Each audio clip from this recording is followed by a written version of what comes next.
एक गांव में एक बूढ़ी औरत और उसका मूर्ख बेटा श्याम रहता था। बूढ़ी औरत वैसे तो अपना घर का खर्च खुद ही चलाती थी, लेकिन अब उसके शरीर ने उसका साथ देना बंद कर दिया था। जिसके बाद एक रोज उसके बेटे श्याम को भी काम मिल ही जाता है। वो घर आता है और इस बात के बारे में अपनी माँ को बताता है। माँ, मुझे आज काम मिल गया है। मालिक ने कल से बुलाया है पीछे। अच्छा बेटा, ये तो बहुत अच्छी बात है, लेकिन तुझे काम के बदले जो कुछ भी मिले उसे संभाल कर अपनी जेब में रख लेना। अगले दिन श्याम काम पर जाता है। दिन भर काम करने के बाद शाम को मालिक उसे काम के बदले में दूध देता है, लेकिन मूर्ख श्याम बिना अपना दिमाग लगाए अपनी माँ की बात को याद करता है और वो दूध को जेब में रखकर भागता हुआ अपनी माँ के पास आता है। माँ देखो, मुझे क्या मिला है। अरे दिखा दिखा, क्या मिला है। श्याम झट से अपनी जेब में हाथ डालता है, पर जब उसकी जेब में उसे कुछ नहीं मिलता तो वो परेशान हो जाता है। अरे क्या मिला है, दिखा भी दो अब। अरे माँ, पता नहीं कहाँ रख दिया। रखा तो जेब में ही था। माँ, मालिक ने काम के बदले आज मुझे दूध दिया था, और जैसे आपने कहा था कि काम के बदले जो कुछ भी मिले उसे जेब में रख के ले आना, मैंने भी दूध को जेब में ही रखा था, लेकिन अब पता नहीं कहीं मिल ही नहीं रहा। बेटा, दूध जेब में नहीं कैन में रखा जाता है, तो कल से तुम कैन लेकर जाना काम पर। दूसरे दिन शाम कैन लेकर जाता है और दिन भर काम करता है। जब शाम होती है तो उसका मालिक उसे काम के बदले में एक बिल्ली देता है। अब मूर्ख श्याम उस बिल्ली को कैन में बंद करके खुशी खुशी भागता हुआ अपने घर अपनी माँ के पास जाता है। माँ, आज तो बहुत ही कीमती चीज मालिक ने मुझे दी है, तुम देखोगी तो खुश हो जाओगी। श्याम कैन खोलता है और उसमें से मरी हुई बिल्ली निकलती है। श्याम कुछ भी समझ नहीं पाता और सोचता है कि बिल्ली कैन में रखने तक तो जिंदा थी, फिर ये मर कैसे गई। उसकी माँ को बिल्ली के मरने का बहुत दुख होता है और वो श्याम को फिर से समझाती है।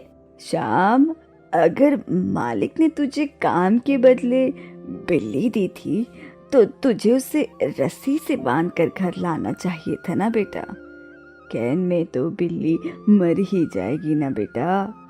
माँ इस तरह से एक बार फिर श्याम को सलाह देती है कि कल से रस्सी लेकर जाना और जब बिल्ली मिले तो उसे बांध के ले आना। इस तरह श्याम अपनी मूर्खता से कुछ भी हासिल नहीं कर पाता और रोज खाली ही हाथ घर पहुंचता। वो जिस रास्ते से घर जाता उसी रास्ते में एक महल भी पड़ता, जहाँ एक राजा की बेटी एकदम उदास गुमसुम सी रहा करती थी। अपनी बेटी के चेहरे पर मुस्कान लाने के लिए राजा ने हर कोशिश, हर तरकीब लगाकर देख ली, पर वो राजकुमारी के चेहरे पर हंसी नहीं ला पाया। मैं परेशान हो गया हूँ। अब पता नहीं मेरी बेटी के चेहरे पर मुस्कान कैसे आएगी। एक काम करता हूँ, एक शर्त रख देता हूँ कि जो कोई भी राजकुमारी को हंसा देगा उसके साथ राजकुमारी का विवाह कर दिया जाएगा। राजा ने गांव गांव में ये सूचना पहुंचा दी कि जो कोई भी राजकुमारी को हंसा देगा, राजा उसका विवाह अपनी बेटी से करा देगा। ये बात सुनकर दूर दूर से लोग राजकुमारी को हंसाने आते हैं, लेकिन कोई भी राजकुमारी को हंसा नहीं पाता और हार मानकर वापस चला जाता। वहीं दूसरी तरफ एक दिन श्याम अपने काम पर जा रहा था, जहां उसे दिन भर मेहनत करने के बाद उसका मालिक खुश होकर उसे काम के बदले में एक गधा दे देता है। लेकिन मूर्ख श्याम उस गधे को भी अपने कंधे पर उठाकर घर की ओर चल पड़ता है और फिर उस महल के पास पहुंच जाता है, जहां अपने कमरे की खिड़की पर बैठी राजकुमारी मूर्ख श्याम के कंधे पर गधे को बैठा देखकर खूब हंसती है।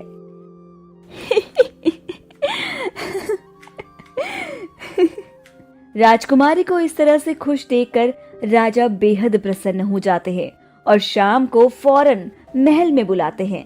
लेकिन शाम आने से इनकार कर देता है और कहता है कि सबसे पहले वो अपनी माँ के पास जाएगा और उसके बाद ही किसी से मिलेगा। शाम की ये बात सुनकर राजा शाम की माँ को भी महल में बुला लेते हैं। माताजी, आपके बेटे की वजह से मेरी बेटी के चेहरे पर मुस्कान लौट आई है, इसलिए मैं अपनी बेटी की शादी आपके बेटे संग करना चाहता हूँ। शर्त के अनुसार राजा ने शाम को पहले खूब सारे उपहार दिए और अपनी बेटी का विवाह शाम के साथ करा दिया, जिसके बाद राजकुमारी के साथ साथ शाम और उसकी माँ भी महल में रहकर अपना सुखी जीवन बिताने लगे। अब मूर्ख शाम भले ही अपने जीवन में कुछ ना कर पाया हो, लेकिन अपनी मासूमियत की वजह से वो राजकुमारी के चेहरे की हंसी जरूर बन गया। एक गांव में दो जुड़वा बहनें सीता और गीता रहती थी। उन दोनों बहनों के पास कुछ जादुई शक्तियाँ थी, कुछ ऐसी जादुई शक्तियाँ जिससे वो लोगों की मदद करती थी। एक दिन दोनों जुड़वा बहनें एक गांव में घूम रही थी कि तभी उन्हें रास्ते में एक बच्चे की रोने की आवाज सुनाई दी।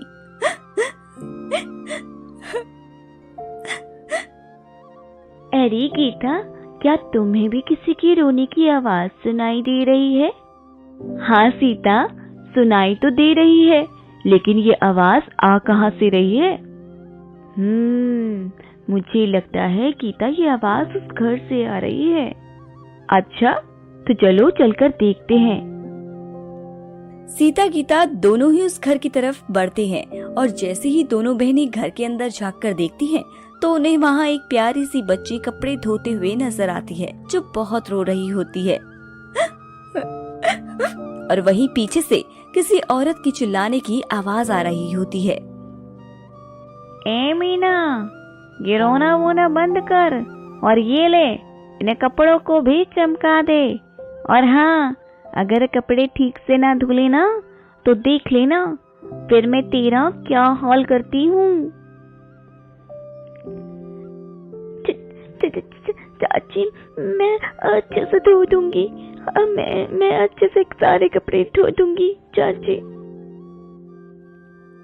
मीना की बात सुनकर वो औरत गुस्से से तमतमाती हुई घर से बाहर चली जाती है और वहीं मीना कपड़े धोते धोते अपनी माँ को याद करने लगती है। माँ, आज तुम जिंदा होती तो क्या तब भी मेरा ये हाल होता?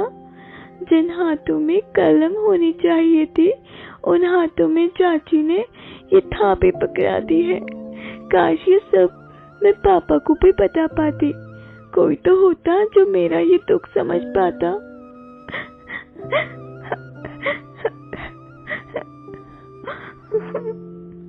मीना को इस तरह से दर्द में देख सीता गीता से रहा नहीं जाता। गीता, वो बच्ची बहुत तकलीफ में है, हमें उसकी मदद करनी चाहिए। हाँ, क्यों नहीं, हमसे जो बन पड़ेगा हम वो सब करेंगे उस बच्ची के लिए। इतना कहते ही एक बहन जादुई शक्ति से चूहे का रूप ले लेती है और रसोई की तरफ दूध पीने चली जाती है। दूध पीते पीते दूध का बर्तन छट से गिर जाता है, जिसकी आवाज सुन मीना दौड़ते हुए किचन की तरफ आती है। अरे चूहे, रुक जा, चोरी मत कर। चोरी करना गलत बात होती है। मैं तुझे अलग से दूध दे देती हूँ। अगर मेरी चाची को पता चला कि चूहे ने दूध झूठा कर दिया है, तो वो बिना सोचे समझे मुझे पता नहीं क्या सजा देगी। मुझे आज तक किसी ने ऐसा नहीं बोला। हर कोई मुझे मारकर भगा देता है। तुम बहुत नेक दिल की लड़की लगती हो, लेकिन तुम रो क्यों रही थी? मेरा नाम मीना है, मेरी माँ नहीं है। मैं यहाँ अपनी चाची के घर ही रहती हूँ और मेरे पापा काम से अक्सर बाहर रहते हैं। चाची मेरे साथ बहुत बुरा बर्ताव करती है और पापा मेरी बात का विश्वास भी नहीं करते। इसीलिए मुझे चाची की बात का बहुत बुरा लगता है। पर मेरी माँ होती तो मुझे इतना बुरा भला थोड़ी ना कहती। और क्या वो मुझे पढ़ाई करने से भी रोकती? मीना की ऐसी बात सुन चुहिया की आंख भर आती है और वो उस घर से बाहर आ जाती है। और वहीं मीना भी चुईया के जाने के बाद अपना काम करने के लिए जैसे ही दूसरे कमरे में जाने लगती है तो वो देखती है कि कमरा एकदम साफ था, कपड़े धुल चुके थे और प्रेस होकर बिस्तर पर रखे हुए थे। अरे ये क्या, ये कपड़े तो मैं धो रही थी, फिर ये यहाँ कैसे? और ये तो प्रेस भी हो चुकी है। मैं कहीं कोई सपना तो नहीं देख रही? पता नहीं ये सब कैसे हो गया। मीना को कुछ समझ नहीं आ रहा था कि आखिर ये सब हुआ कैसे, लेकिन वो खुश थी। मीना का काफी समय बच गया था। ऐसे में मीना ने सोचा क्यों ना वो चाची के घर आने से पहले थोड़ी पढ़ाई ही कर ले। मीना ने जल्दी से अपनी किताबें निकाली और पढ़ाई करना शुरू कर दिया।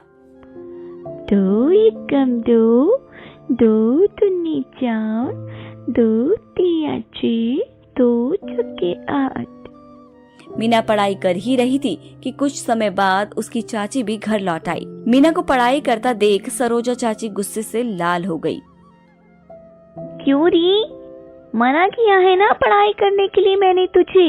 अगर तू पढ़ाई करेगी तो घर के सारे काम कौन करेगा? पर चाची, घर का सारा काम हो गया है। हो गया है? इतने सारे कपड़े देकर गई थी धोने को, सब धुल गए? हाँ चाची, सब धुल गए हैं और तो और प्रेस भी हो चुके हैं। घर का सारा काम होने के बाद ही मैं पढ़ाई पर बैठी थी। सरोजा चाची घर की सफाई और कपड़ों की चमचमाहट देख हैरान रह गई। उसे विश्वास ही नहीं हुआ कि इतना सारा काम इतने कम समय में कैसे हो सकता है। यही सब जानने के लिए अगले दिन सरोजा चाची ने जानबूझकर पूरे घर में कचरा गिरा दिया और सारे बर्तन गंदे कर दिए। एरी मीना, मैं एक जरूरी काम के लिए बाहर जा रही हूँ। अगर ये सब काम 2 घंटे में ना पूरा हुआ ना तो आज रात को खाना नहीं मिलेगा तुझे। इतना कहकर सरोजा चाची घर से चली जाती है और मीना जल्दी जल्दी घर का सारा काम करने लगती है। मीना को काम करते हुए दोनों जादुई बहनें उसके घर की खिड़की से उसे देख रही होती है कि उसी वक्त मीना के हाथ से एक कांच का गिलास गिरकर टूट जाता है। अरे ये क्या हो गया? आज तो चाची सच में मुझे खाना नहीं देगी और डांट पड़ेगी सो अलग। अब मैं क्या करूं? मीना कांच के उस गिलास को लेकर काफी परेशान हो जाती है कि तभी गीता चुहिया का भेष बदलकर मीना के पास आती है। मीना, आज मुझे दूध मिलेगा? अरे तुम, हाँ मैं अपने हिस्से का दूध तुम्हें दे देती हूँ। मीना अपना दुख ना बताते हुए चुहिया के लिए दूध लेकर आती है और फिर से अपने काम पर लग जाती है। ये सब मीना की सरोजा चाची खिड़की से देख रही होती है। सरोजा देखती है कि जब तक मीना बर्तन साफ कर रही होती है कि तभी पीछे से एक लड़की घर में जादू से सारा काम कर रही होती है। अरे ये तो जादुई बहनें हैं जिनके चर्चे गांव-गांव में हैं। क्यों ना मैं इन्हें पकड़ लूं। सरोजा चाची जैसे ही उन्हें पकड़ने के लिए घर में आती है उसे घर में कोई नजर नहीं आता और पूरा घर चमचमाता हुआ नजर आता है। ये सब देखकर सरोजा चाची को गुस्सा आता है और वो गुस्से में मीना की पिटाई करने लगती है। बता, कहाँ है वो? कहाँ है वो जादुई बहनें? बता मुझे, कहाँ छुपा कर रख रखा है तूने उन्हें? कौन बहनें चाची? मुझे कुछ नहीं पता, सच बोल रही हूँ। आप किसकी बात कर रहे हैं? सच में मुझे नहीं पता चाची। मैंने तो बस एक चुहिया को दूध पिलाया था। मीना कई बार अपनी चाची को समझाती है कि उसने किसी भी जादुई बहनों को नहीं देखा, लेकिन सरोजा चाची उसकी एक नहीं सुनती और मीना की खूब पिटाई करने लगती है। ठीक उसी वक्त मीना के पापा भी वहाँ आ जाते हैं। सरोजा, मैंने कभी नहीं सोचा था एक तुम मेरे पीछे से मेरी बच्ची के साथ इतना बुरा बर्ताव करती हो। वो तो शुक्र है उस बोलने वाले चूहे का जिसने मुझे ये सब बताया, और आज मैंने देख भी लिया कि तुम मीना के साथ कैसा बर्ताव करती हो। अरे नहीं भाई साहब, आपने जो देखा वैसा तो कुछ भी नहीं है। वो तो मीना मेरी बच्ची की तरह है। अब मुझे आपकी कोई बात नहीं सुननी। मैं अपनी बच्ची को अपने साथ ले जा रहा हूँ चलो बेटा। उसके बाद मीना खुशी खुशी अपने पिता के साथ सीतागढ़ चली जाती है। वहीं पर मीना अपने आगे की पढ़ाई पूरी करती है और बड़े होकर वो एक टीचर बनती है जो गांव के बच्चों को मुफ्त में शिक्षा देने लगी। रामगढ़ नामक गांव में मोहनदास नाम का एक पराक्रमी राजा राज करता था, जिसकी बुद्धिमानी के चर्चे दूर दूर तक थे। जब भी गांव में किसी को भी कोई भी समस्या होती, वो तुरंत राजा मोहनदास के पास जाता और उसे वहाँ अपनी परेशानी का हल मिल जाता। लेकिन कहते हैं ना, डोंट जज बुक बाय अ कवर। कुछ ऐसा ही था राजा मोहनदास के साथ। दुनिया की परेशानी का हल निकालने वाले मोहनदास की भी एक बहुत बड़ी परेशानी थी और वो थी उनकी बेटी सुलोचना। दरअसल सुलोचना देखने में बहुत खूबसूरत थी, लेकिन उसकी शादी किसी न किसी कारणवश टूट जाती थी, जिसकी वजह से राजा मोहनदास काफी परेशान रहता था। कहते थे कि जो भी राजा सुलोचना को देखने के लिए आता था, वो हर किसी को शादी के लिए इनकार कर देती थी। लगता है आज फिर सुलोचना को कोई पसंद नहीं आया। हे भगवान, क्या करूं मैं? सुलोचना का पता नहीं, सुलोचना शादी करना भी चाहती है या नहीं। ये तो आप सभी जानते ही हैं कि मैं अपनी पुत्री के विवाह के लिए एक योग्य वर की तलाश में हूं, लेकिन मैंने सुलोचना के भविष्य का फैसला उसी के हाथों में सौंप रखा है। आप सभी यहाँ आए, इसके लिए मैं आप सभी का आभारी हूं। आगे जो भी सुलोचना का फैसला होगा वो आपको जल्द ही पता चल जाएगा। राजा की ऐसी बात सुनकर दूर राज्य से आए राजकुमार वापस लौट गए और राजा हर बार की तरह फिर से निराश होकर सोच में पड़ गया। क्या हुआ पिताजी, आप कुछ परेशान से लग रहे हैं? नहीं बेटी, बस तुम्हारे भविष्य की थोड़ी चिंता हो रही है। अरे चिंता कैसी पिताजी, आप मेरे विवाह को लेकर क्यों इतना परेशान हो जाते हैं? हर बार मेरे विवाह के लिए दूर दराज से राजकुमारों को बुलाते हैं, जबकि आप जानते हैं कि हम शादी ही नहीं करना चाहते। बेटी, शादी तो हर किसी को करनी ही होती है। अपनी माँ को ही देख लो, एक लड़का होने के बाद भी उन्होंने अपनी गृहस्थ जीवन को आगे बढ़ाया। फिर तुम्हें परेशानी ही क्या?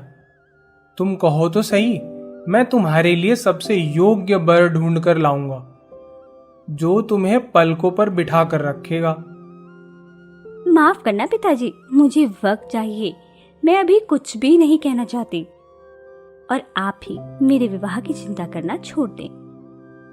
इतना कहते ही राजकुमारी सुलोचना गांव भ्रमण के लिए निकल पड़ी। सुंदर रथ पर सवार राजकुमारी किसी परी से कम नहीं लग रही थी। वो थोड़ा आगे गई ही थी कि आगे बाजार में काफी भीड़ थी। इतनी भीड़ कि राजकुमारी का रथ 1 इंच भी आगे नहीं बढ़ पा रहा था। कोई बताएगा मुझे कि ये आगे भीड़ किस चीज की है? राजकुमारी जी, शायद आगे कोई घटना घटी है। हमें लगता है कि हमें अपना रथ को मोड़ लेना चाहिए। नहीं, ये रथ इसी रास्ते से आगे जाएगा। तुम तुरंत जाकर ये रास्ता खाली कराओ। जो आ गया राजकुमारी जी। सुलोचना के कहने पर सैनिक भीड़ में जाकर रास्ता खाली कराने की खूब कोशिश करता है, लेकिन भीड़ कम होने की जगह बढ़ती ही जा रही थी। और जब काफी देर तक रास्ता खाली नहीं हुआ तो राजकुमारी सुलोचना ने रथ से उतरकर भीड़ को हटाने का फैसला किया। हम राजकुमारी हैं, हटो यहाँ से, रास्ता दो हमें, हटो। हाँ हाँ हटिए, आप भी हटिए। राजकुमारी को भीड़ में देखते ही सभी लोग हैरान हो गए। अरे राजकुमारी, राजकुमारी, राजकुमारी यहाँ क्या कर रही है? राजकुमारी को अपने सामने पाते ही सभी लोगों ने उन्हें एक एक कर रास्ता देना शुरू कर दिया। लेकिन थोड़ा आगे जाने के बाद ही राजकुमारी सुलोचना को एक नौजवान युवक नजर आया जो एक घायल व्यक्ति की मदद कर रहा था। अच्छा, तो ये भीड़ इस लड़के की वजह से लगी है। अभी देखते हैं इसे हम। ए लड़के, तुम्हें नजर नहीं आता कि तुम्हारी वजह से पूरे बाजार में भीड़ लग गई है? पूरा रास्ता जाम कर दिया है तुमने। नौजवान व्यक्ति राजकुमारी की बातों को अनसुना कर उस घायल व्यक्ति को पट्टी करने में लग जाता है। हम तुमसे बात कर रहे हैं, सुनाई नहीं देता तुम्हें या फिर बहरे हो?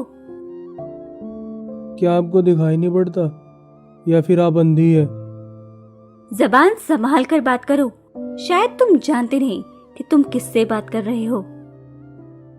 तुम्हारी शकल और लिबास से तुम इस राज्य की राजकुमारी लगती हो, लेकिन राजकुमारियों वाले गुण नहीं है तुम में।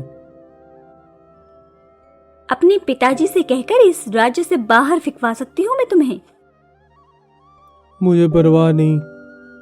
अगर आप किसी घायल व्यक्ति को मरता छोड़ देना इस राज्य की परंपरा है, तो ऐसे राज्य में मैं खुद नहीं रहना चाहता। जिस काम के लिए इस राज्य की रानी को खुद आगे आना चाहिए था, उनके तो तेवर ही अलग दिख रहे हैं। इतना कहते ही वो नौजवान अपने कंधे पर उस घायल व्यक्ति को उठाता है और वहां से चल पड़ता है।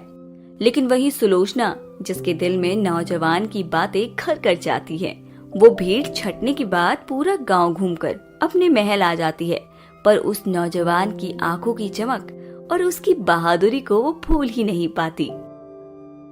पहली बार एक ऐसे नौजवान से सामना हुआ है जिसे मेरे राजकुमारी होने से कोई फर्क नहीं पड़ता। न उसे मेरा कोई भय था और ना ही उसे इसके परिणाम की चिंता थी। ऐसे ही वर की तलाश थी हमें, लेकिन वो कौन था, कहाँ से आया था, उसका नाम क्या था, कुछ भी तो नहीं जानते हम उसके बारे में। अब कैसे खोजेंगे हम उसे? अब सुलोचना दिल ही दिल में उस नौजवान पर दिल हार चुकी थी, लेकिन उसे उस नौजवान की शक्ल के अलावा कुछ भी पता नहीं था। ऐसे में वो अपने पिता को भी उस नौजवान के बारे में कुछ न कह पाई। कुछ दिन यूं ही बीत गए।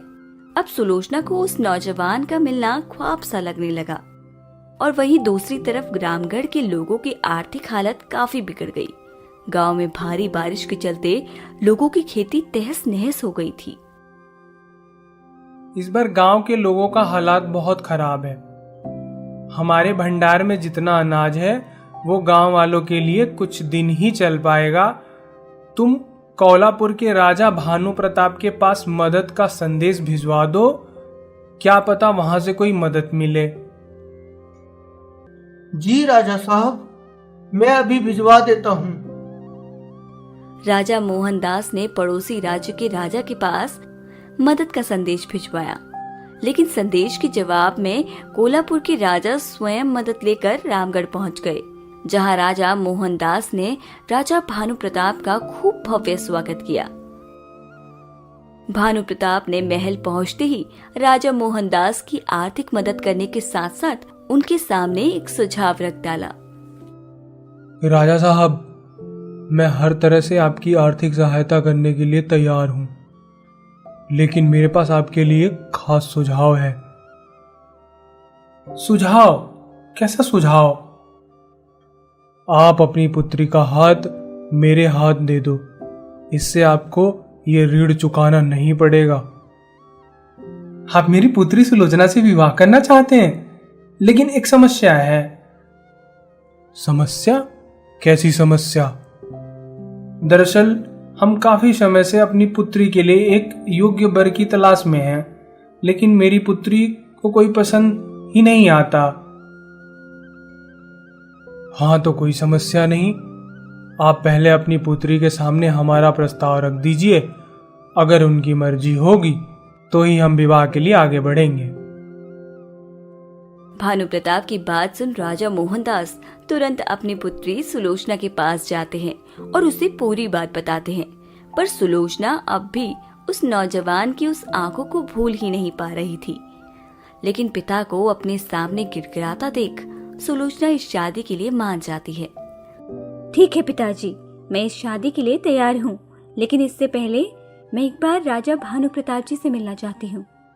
सुलोचना की हाँ सुनकर मोहनदास फूले नहीं समाते, क्योंकि जो काम वो कई सालों से नहीं कर पा रहे थे वो भानु प्रताप ने एक तीर से 2 निशाने मार कर डाला था। और इसीलिए सुलोचना भी भानु प्रताप से मिलना चाहती थी। लेकिन जैसे ही सुलोचना भानु प्रताप से मिलने के लिए आती है तो वो भानु प्रताप को देखकर हैरान रह जाती है। अरे तुम तो वही हो ना?